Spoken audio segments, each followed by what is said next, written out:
Hello friends, my name is Amelia Cotter. I'm an author, poet, and storyteller, and I'm going to share my latest release with you, the third edition of Breakfast with Bigfoot, written by me and illustrated by the very talented Charles Swinford. So this book is dedicated to my other favorite mysterious woodland creatures, my dog, Oskar, who you can see snoozing in the background right now, and all of my wonderful reptile friends, past and present. Gretchen loves camping in the woods with her family. Today, she explores new trails. The woods are quiet, full of sunlight and shadow. Now it's getting late. Time to go back to camp. Gretchen turns around. She follows the trail. Gretchen is not afraid. She learned what to do at nature camp. Stop where you are and wait. Stay calm. Make yourself a safe and comfortable place to sit if it's getting late. Soon somebody will come looking for you. Gretchen is very tired from her long day of walking in the woods. She gathers some large branches from the pine trees nearby. She lays them neatly in a pile, then climbs onto her comfortable new bed. She tries to stay awake, but soon falls asleep. Gretchen dreams that someone has picked her up by her backpack. Now someone is carrying her through the dark, cold night. Ugh, what's that smell? That terrible, awful, stinky smell. Gretchen is wide awake now. She's being carried by someone big and hairy and smelly. It's the mysterious creature known as Bigfoot.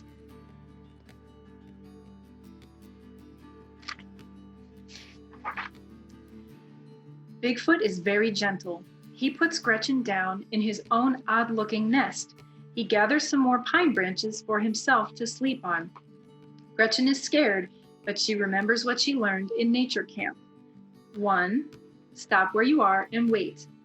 2, stay calm. 3, make yourself a safe and comfortable place to sit if it's getting late. Soon somebody will come looking for you.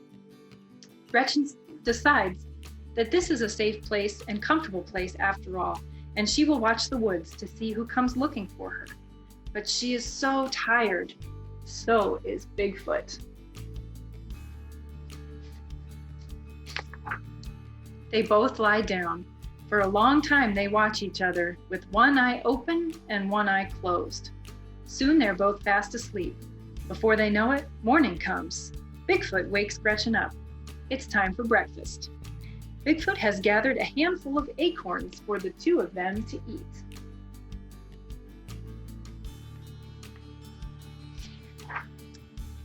Thanks, Bigfoot. You are very nice, Gretchen says politely, but I can't eat these acorns. They'll break my teeth. Bigfoot looks like he doesn't understand. Bigfoot picks Gretchen up and carries her to a nearby stream. She sees big, shiny fish swimming in the clear water. Bigfoot puts his hand in the stream and scoops up a fish. He offers it to Gretchen. I'm sorry, I can't eat fish raw, she says. Bigfoot looks a little sad.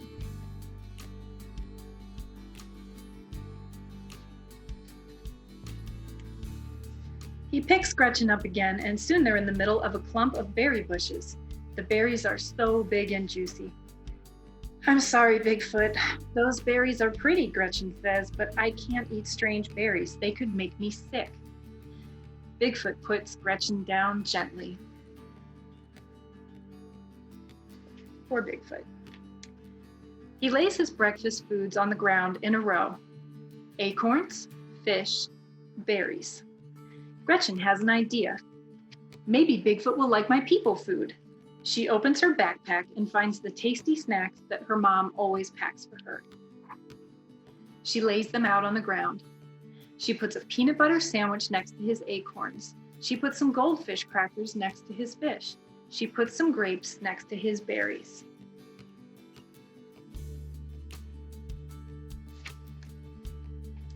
Bigfoot understands. He pushes the peanut butter sandwich toward Gretchen. She takes a bite and gives him the rest. He pushes the whole thing into his mouth. Crunch, crunch, crunch. Bigfoot likes it. Bigfoot picks up the fish by its tail and eats it in one slurpy swallow. He hands Gretchen a goldfish cracker. She throws it high into the air, opens her mouth wide, and swallows it whole. Bigfoot crams all the berries into his mouth. He smacks his lips. Smack, smack, smack. Gretchen picks up the grapes one by one. She makes them disappear into her mouth. She smacks her lips too. Smack, smack, smack. Gretchen and Bigfoot burst out laughing. Then Gretchen hears a voice, far away but coming near. Woof, woof, woof, the voice is barking. It's Jake, she says to Bigfoot. Gretchen is afraid that Jake will scare Bigfoot. I have to go now, she says to her friend. It was nice to meet you. I really liked breakfast. She goes toward her dog's voice, turning around once to wave goodbye to Bigfoot. He waves back and disappears into the woods.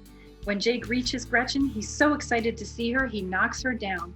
She tries to hug him, but he's too busy sniffing her all over and wagging his wiggly tail. Snuffle, snuffle, snuffle. Then she hears another voice. It's coming nearer too. Gretchen, Gretchen, the voice is calling. It's Dad, she says.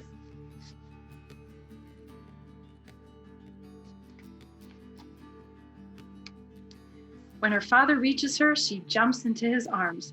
They have a big hug. Mom and I were so worried about you, Dad says. I'm glad you're all right. Then he sniffs the air and checks the bottom of her shoes. He looks puzzled. But what on earth is that terrible, awful, stinky smell? The end. That is Breakfast with Bigfoot from Haunted Road Media, and now in its 3rd edition.